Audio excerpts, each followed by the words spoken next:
मैं भारती तिवारी, उच्च माध्यमिक शिक्षक, शासकीय नवीन उच्चतर माध्यमिक विद्यालय से हूँ। आज हम इकाई नीति काव्य के अंतर्गत कबीर की अमृतवाणी को पढ़ेंगे। कक्षा 12 की हिंदी की कक्षा में आप सबका स्वागत है। बच्चों, अब भक्ति काव्य धारा के जो कवि थे उसके बारे में हम जानेंगे। भक्ति काल मध्यकाल का ही एक भाग है। मध्यकाल को दो भागों में बांटा गया था, जिसे हम पूर्व मध्यकाल कहते हैं, जिसे हम भक्ति काल के नाम से जानते हैं, तथा उत्तर मध्यकाल रीति काल के नाम से जाना गया। भक्ति काल को आज हम पढ़ेंगे, इसलिए उसे ही ज्यादातर ध्यान भी देंगे। भक्ति काल की दो शाखाएं थी, सगुण भक्ति शाखा और निर्गुण भक्ति शाखा।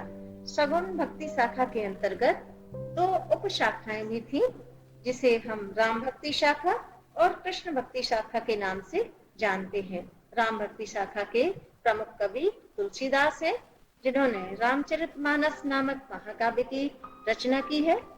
कृष्ण भक्ति शाखा में सूरदास ने सूरसागर जिन्होंने रचना की है। निर्गुण भक्ति शाखा के अंतर्गत प्रेम मार्गी शाखा, जो कवि इनके हैं मलिक मोहम्मद जायसी, जिन्होंने पद्मावत महाकाव्य लिखा। बच्चों, एक बात और ध्यान में रखेंगे कि पद्मावत को आचार्य रामचंद्र शुक्ल ने प्रथम मौलिक महाकाव्य माना है। अब आता है ज्ञान मार्गी शाखा। ज्ञान मार्गी शाखा के प्रमुख कवि कबीरदास थे। बीजक इनकी रचना है। इसके अंतर्गत जो रचनाएं लिखी गई वो इसी के अंतर्गत संकलित की है। तो आज बच्चों हम कबीरदास के बारे में पढ़ रहे हैं। सबसे पहले हम उनका साहित्यिक परिचय को जानेंगे।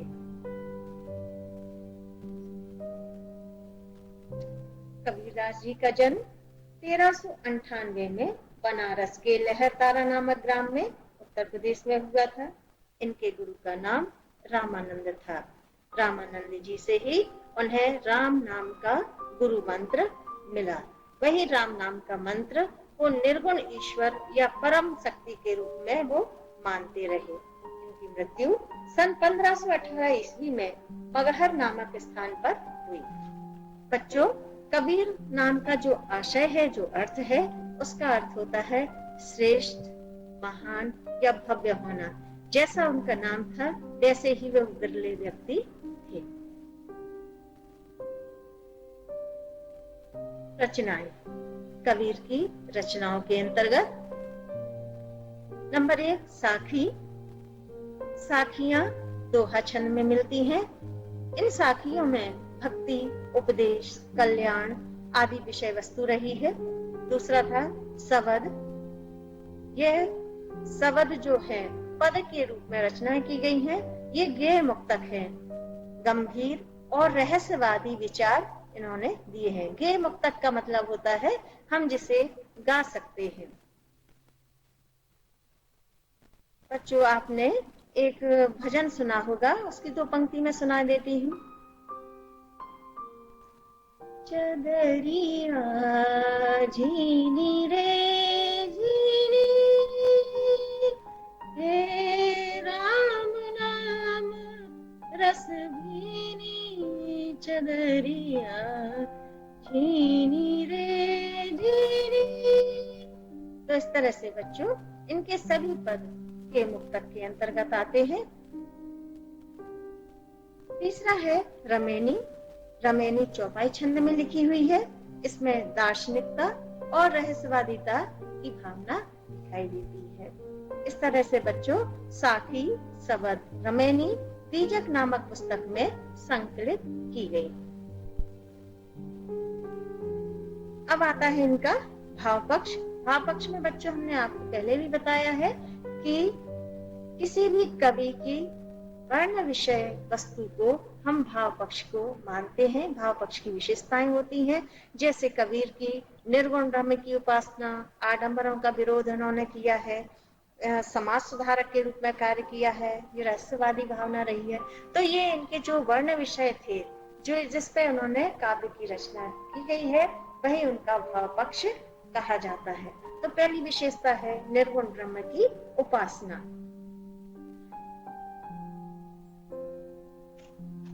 कबीरदास जी समाज सुधारक होने के साथ साथ संत कवि थे। उन्होंने निर्गुण निराकार ईश्वर की आराधना की है। वे अवतार को नहीं मानते हैं। उनके अनुसार दशरथ के पुत्र जो राम है वो परम ब्रह्म नहीं है। उन्हें हम महापुरुष तो कह सकते हैं, परम ईश्वर नहीं कह सकते हैं। उन्होंने लिखा है, दशरथ सुत तेहु लोक बखाना, राम नाम का भ्रम है आना। अर्थात लोग राम के नाम को ही भ्रम के रूप में देखते हैं। भ्रांतियां फैला रखी हैं कि दशरथ के पुत्र ही परम ब्रह्म है, जबकि सगुण उपासक ईश्वर के अवतारों को मानते थे। तुलसीदास जी ने दशरथ के पुत्र राम को ही परम ब्रह्म माना है। उन्होंने एक स्थान पर कहा है बालकांड में, बंदहु बाल रूप सोई रामु, सब सुधि सुलभ जपत जस नामु। दूसरी विशेषता इनकी है आडंबरों का विरोध। कबीरदास जी ने हिंदू धर्म और मुस्लिम धर्म में फैली विभिन्न कुरीतियों पर, कट्टरता पर जमकर प्रहार किया तथा प्रेम पर बल दिया है। गुरु का महत्व बताया है। इस पर प्रेम पर बल देते हुए उन्होंने कहा है कि जो व्यक्ति प्रेम के 2.5 अक्षर को पहचान लेगा वह उसे किसी ग्रंथ की आवश्यकता नहीं होगी। उन्होंने एक स्थान पर लिखा है, पोथी पढ़ पढ़ जग मुवा, पंडित भया न कोई, 2.5 अक्षर प्रेम का, पढ़े सो पंडित होए। इसी तरह से गुरु के महत्व को स्वीकार किया है और लिखते हैं, गुरु गोविंद दोनों खड़े, काके लागू पाए, बलिहारी गुरु आपकी, गोविंद दियो बताए। भाव पक्ष की अगली विशेषता है युग प्रवर्तक और समाज सुधारक। बच्चों, कबीरदास जी प्रथम समाज सुधारक, युग प्रवर्तक और समन्वयवादी कवि के रूप में जाने जाते हैं। जाति पात के भेदभाव, सगुण निर्गुण के बीच समन्वय स्थापित करने का उन्होंने प्रयास किया है, परंतु उनके विद्रोही स्वभाव और अक्खड़ भाषा को जनता समझ नहीं सकी। एक स्थान पर समन्वय करने का उन्होंने प्रयास किया है। उन्होंने एक स्थान पर बताया है, अगु नहीं सगु नहीं, नहीं कछु भेदा। उन्होंने समन्वय स्थापित करते हुए कहा कि सगुण और निर्गुण में कोई भेद नहीं है। मैं आपको एक बात और बताना चाहूंगी कि कबीर के बाद तुलसीदास जी भी समाज सुधारक और समन्वयवादी कवि थे। उन्होंने कहा है, अगुण सगुण दो ब्रह्म स्वरूपा, अकथ अगाधि अनादि अनूपा। दोनों ही कवियों में यह अंतर था कि कबीरदास जी ने काव्य में विद्रोह और तीखापन था, तो तुलसी का काव्य संपूर्ण रूप से मर्यादित था। तुलसी ने निर्गुण और सगुण दोनों को ब्रह्म स्वरूप माना है। जो अकथ है, यानी जिसके बारे में हम कह नहीं सकते, जिसकी हम थाह नहीं ले सकते हैं, अगाध है। अनादि, जो आदि और अंत से परे है, जो अनुपम है। दोनों ही स्वरूप ईश्वर के तुल्य है। अगली विशेषता आती है रहस्यवादी भावना। कबीरदास जी प्रथम रहस्यवादी कवि के रूप में जाने जाते हैं। उनके राम परम ब्रह्म है, परमात्मा है। वह स्वयं को आत्मा के स्थान पर रखते हैं। दुल्हन गावहूं मंगल चार, मारे घर आए राजा राम भरतार। यहाँ राजा राम दूल्हा के रूप में है और कबीर की आत्मा दुल्हन है, जो उनसे मिलने के लिए व्याकुल है, क्योंकि आत्मा परमात्मा का ही अंश मानी गई है। अब आते हैं बच्चों कला पक्ष पर। इसमें कवि की भाषा, शैली, अलंकार, रस, शब्द गुण, शब्द शक्ति आदि जो बाह्य और आंतरिक तत्व हैं, हम इनकी चर्चा कला पक्ष के अंतर्गत करते हैं। कबीरदास जी की भाषा अपरिष्कृत है, उसमें कहीं बनावटीपन नहीं है। कई भाषाओं के शब्दों का प्रयोग होने के कारण इनकी भाषा को अक्खड़, सधुक्कड़ी या पचमेल खिचड़ी कहा गया है। डॉक्टर हजारी प्रसाद द्विवेदी ने कबीरदास जी को भाषा का डिक्टेटर भी कहा है। इनके पद गे पद शैली में हैं और दोनों ही प्रकार के मुक्तक, जो पाठ्य मुक्तक और गे मुक्तक हैं, दोनों ही रचनाएं मिलती हैं। अलंकारों में रूप, रूपक, अन्योक्ति, विरोधाभास, उपमा आदि अलंकारों का प्रयोग हुआ है और शांत रस की व्यंजना की गई है। अब आता है साहित्य में स्थान। कबीरदास जी समाज सुधारक एवं युग निर्माता के रूप में सदैव स्मरण किए जाएंगे। भक्ति काल की निर्गुण काव्य धारा में कवियों में इनका स्थान सर्वोच्च है। कबीर के संबंध में जो कहा गया है, मसी कागज छुओ नहीं, कलम गही नहीं हाथ। कबीर ने स्वयं अपने बारे में कहा है कि मैंने कभी मसी कागज छुओ नहीं, यानी स्याही, कागज और कलम को मैंने कभी हाथ से नहीं छुआ। इसका आशय यह है कि कबीरदास जी ने शिक्षा दीक्षा प्राप्त नहीं की थी। वो व्यवहारिक ज्ञान के ऊपर उन्होंने इतना साहित्य लिखा, सुना गया उनके बारे में, और उनका भाव पक्ष बहुत अधिक प्रबल है, जो आज के समय के लिए उपयोगी है।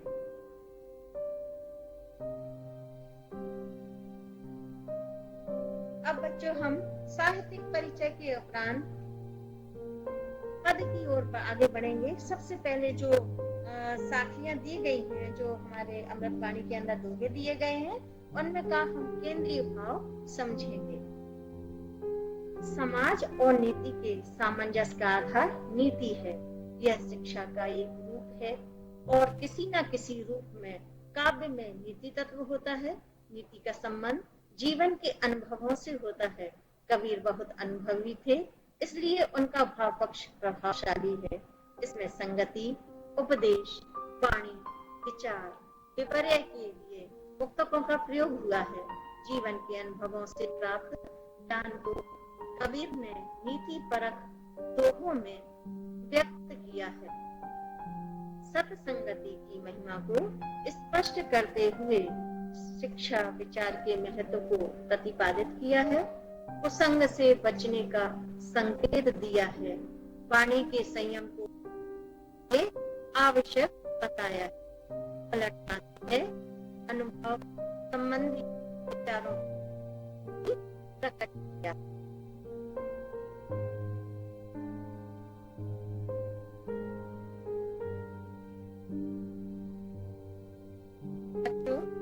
अमृतवाणी जो कबीरदास के द्वारा लिखी गई है, इसमें कई तरह के दोहे हैं। संगति है, उपदेश है, विचार, वाणी और विपर्य या पहले तो आप भी अपने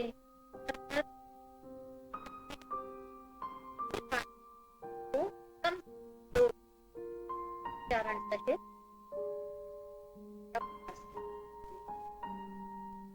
कबीर संगति साधु की जो करी जाने कोय, सकल बिरछ चंदन भय बांस का चंदन होय।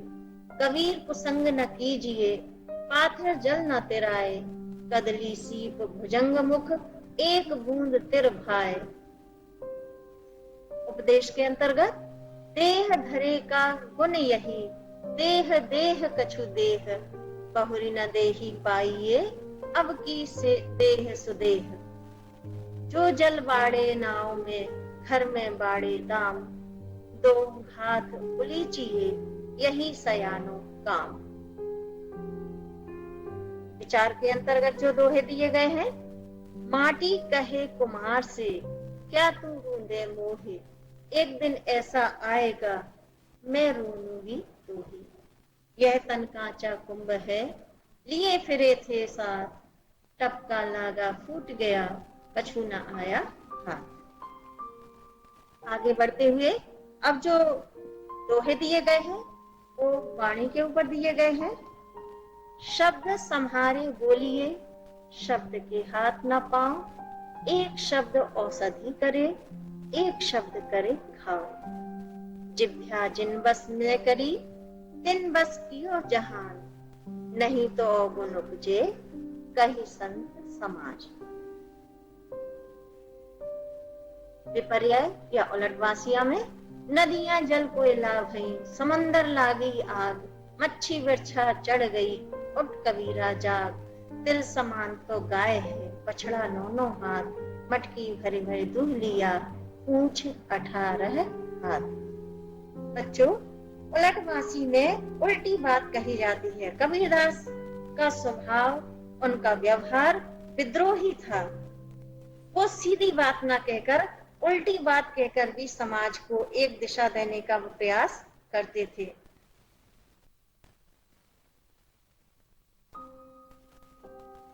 अब सबसे पहले हम भावार्थ समझेंगे। संगति के अंतर्गत बच्चे देखें किताब से, कबीरा संगत साधु की, जो करी जाने कोय, सकल विरस चंदन भय, बांस न चंदन होय। कबीर को संग न कीजिए, पाथर जल न तिराए, कदली सीप भुजंग मुख, एक बूंद तिर भाए। व्याख्या करते समय या भावार्थ देते समय बच्चों 4 तत्व पहले भी बताए गए हैं: संदर्भ, प्रसंग, व्याख्या और काव्य सौंदर्य। संदर्भ के अंतर्गत हम कवि के पाठ का नाम और उनकी रचना का नाम लिखते हैं, रचयिता का नाम लिखते हैं। प्रसंग के अंतर्गत उसके अंतर्गत कवि क्या कहना चाहता है, उसका जो केंद्रीय भाव है या जो मूल उद्देश्य है, हम उसे प्रसंग के रूप में संक्षेप में लिखते हैं। फिर आता है व्याख्या। कवि विचार होते हैं, उसे अपने शब्दों में विस्तार कर देना।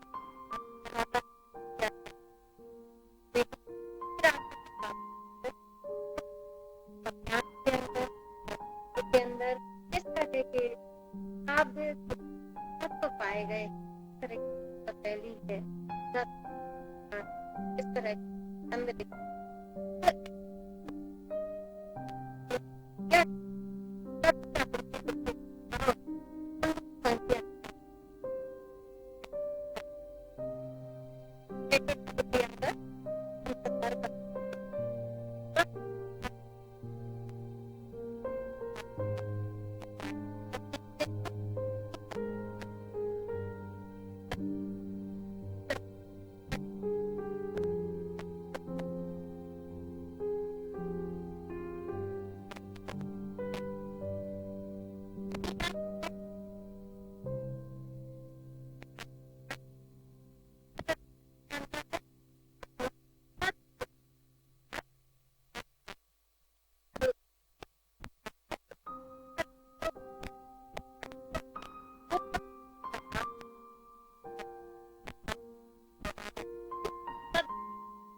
ग्रहण कर लेता है।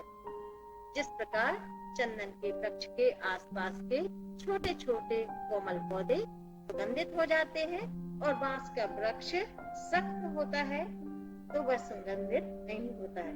यानी कोमल पौधे चंदन के गुण को अपना लेते हैं और बांस सख्त होने के कारण उसको नहीं।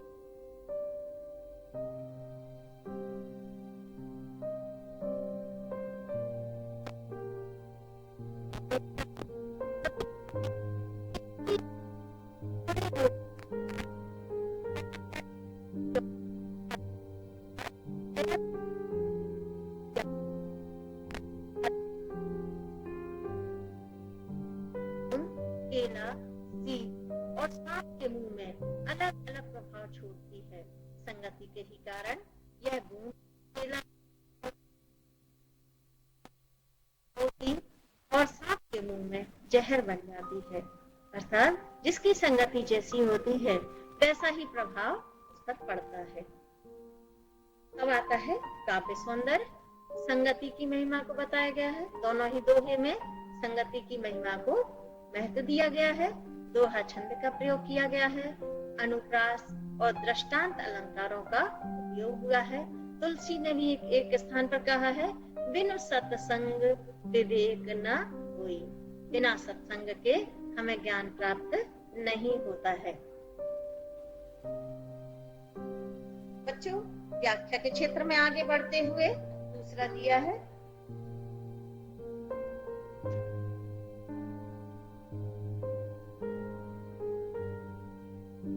जो जल बाड़े नाव में।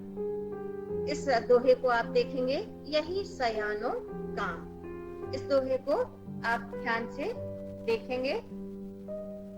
जो जल बाड़े नाव में, घर में बाड़े दाम, दो हाथ उलीचिए, यही सयानो काम। बच्चों, संदर्भ ज्यों का त्यों लिखेंगे। प्रस्तुत साखी हमारी पाठ्य पुस्तक के नीति का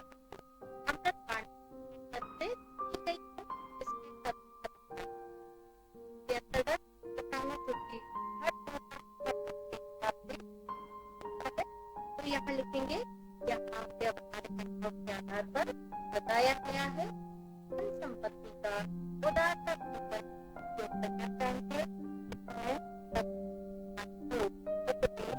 दिया है।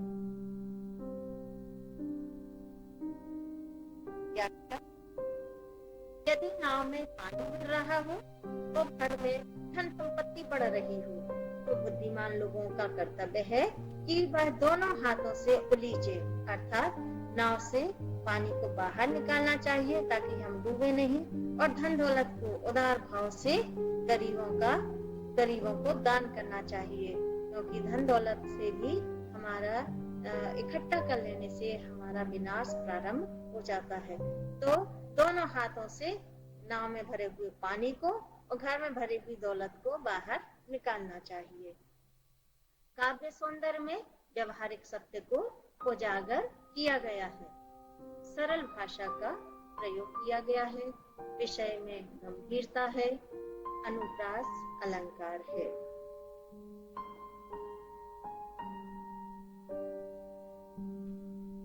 अगला दोहा है,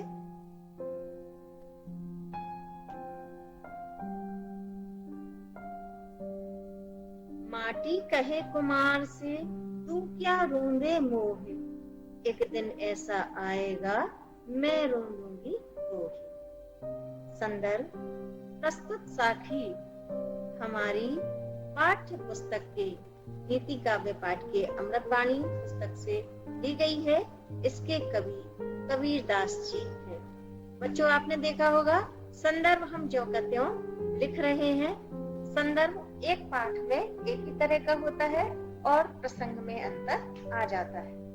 प्रसंग में लिखेंगे, यहाँ कबीर ने सचेत किया है कि समय सभी का आता है, इसलिए किसी को भी कमजोर नहीं समझना चाहिए।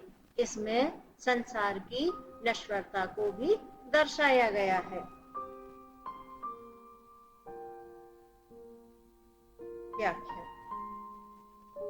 व्याख्या में लिखेंगे,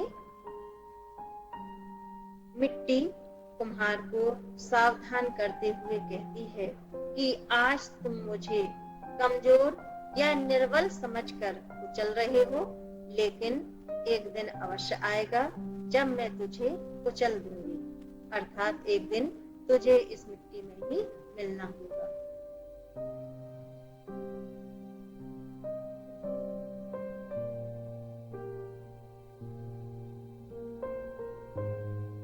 काव्य सौंदर्य में संसार की नश्वरता को बताया गया है, अनुप्रास अलंकार है, शांत रस है, बोलचाल की भाषा का प्रयोग किया गया है। दूसरा है, शब्द संहारे बोलिए, शब्द के हाथ न पाओ, एक शब्द औषधि करे, एक शब्द करे खाओ। बच्चों, संदर्भ ज्यों का त्यों है। पाठ्य पुस्तक का नाम नीति काव्य और उनके शीर्षक में कवि है कबीरदास जी। प्रसंग, यहाँ पर वह अपनी वाणी को संयम करने के लिए नियंत्रण रखने की आवश्यकता पर बल दिया गया है। कवि आगे बोलते हैं कि व्यक्ति को शब्दों को सोच समझकर बोलना चाहिए, क्योंकि उनके हाथ पैर नहीं होते हैं, लेकिन उसका प्रभाव बहुत अधिक होता है। जिस प्रकार मधुर वाणी में बोला गया शब्द औषधि का काम करता है और कटु भाषा में बोला गया शब्द गहरा आघात कर देता है।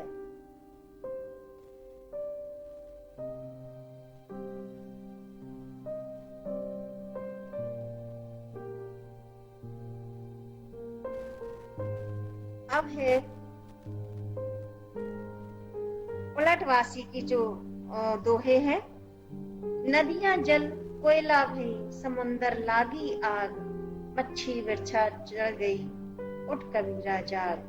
दिल समान तो गाय है, बछड़ा नौ हाथ, मटकी भरी भरी दूध लिया, पूछ 18 भाग। यहाँ संदर्भों का त्यों है, नीति काव्य है, अमृतवाणी पाठ है और कबीरदास जी इसके कवि हैं। प्रसंग में कबीरदास जी ने यहाँ रहस्यवाद की ओर आकर्षित हो गए हैं और वे आत्मा और परमात्मा को जोड़ना चाहते हैं। कवि कहता है कि हे मानव तू अब जाग जा और हृदय में जीवन रूपी नदी सूख गई है। चूंकि यहाँ रहस्यवाद है और कबीरदास उल्टी बात कह के भी आगे बढ़ते हैं कि ज्ञान रूपी समुद्र में विषय वासनाओं की मोह माया रूपी आग लग गई है। नदियां जल कोयला भई, नदियां कभी जलती नहीं, पानी कभी जलता नहीं है, लेकिन कवि कह रहा है हृदय रूपी नदी में आग लगी हुई है और विषय वासना रूपी मोह की आग लगी हुई है। मछली रूपी आत्मा शरीर से निकल चुकी है। नदी में जो मछलियों का वास है वो क्या है, मनुष्य के हृदय में रही आत्मा की बात वो कर रहे हैं कि व्यक्ति का शरीर मृत हो जाता है, शरीर खत्म होता है और आत्मा निकल जाती है जो अजर है, अमर है। तो कवि कहता है कि हे मानव तू अब जाग जा, हृदय में जीवन रूपी नदी सूख चुकी है। ज्ञान रूपी समुद्र में विषय वासनाओं रूपी मोह माया की आग लगी है। मछली रूपी आत्मा शरीर से निकल चुकी है। दूसरे में संसार में माया रूपी गाय बड़ी सूक्ष्म है, यानी माया बहुत अधिक सूक्ष्म तत्व है और उससे उपजा हुआ मोह रूपी बछड़ा बहुत बड़ा है। यानी मोह माया तो बहुत सूक्ष्म है, लेकिन माया के अंदर जब हम फंसते हैं तो वो मोह बहुत अधिक बड़ा है। लेकिन हमारी कामनाएं और इच्छाएं भी बहुत अधिक है। यह सब जानते हैं कि संसार नश्वर है, हम इच्छाओं की पूर्ति करते हैं परंतु वो बढ़ती जाती है। काव्य सौंदर्य में रहस्यवादी भावना है, उलटवासी का सुंदर तथ्य है और सतुकड़ी भाषा है। बच्चों अब एक बार प्रश्नोत्तर पर नजर डाल लेते हैं। कबीर ने किसकी संगति करने के लिए कहा है? नाव में, दूसरा प्रश्न है नाव में पानी भर जाने पर सयानों का क्या कर्तव्य है? तीसरा प्रश्न, कबीर के अनुसार शरीर रूपी घड़े की क्या विशेषताएं हैं? नंबर 4, मिट्टी कुम्हार को क्या सीख देती है? नंबर 5, कबीर ने शब्द की क्या महिमा बताई है? बच्चों आप इन प्रश्नों के उत्तर आसानी से प्राप्त कर सकते हैं। आपने पाठ समझ लिया है और आप एक बार घर पर जरूर इसका अभ्यास करेंगे। धन्यवाद।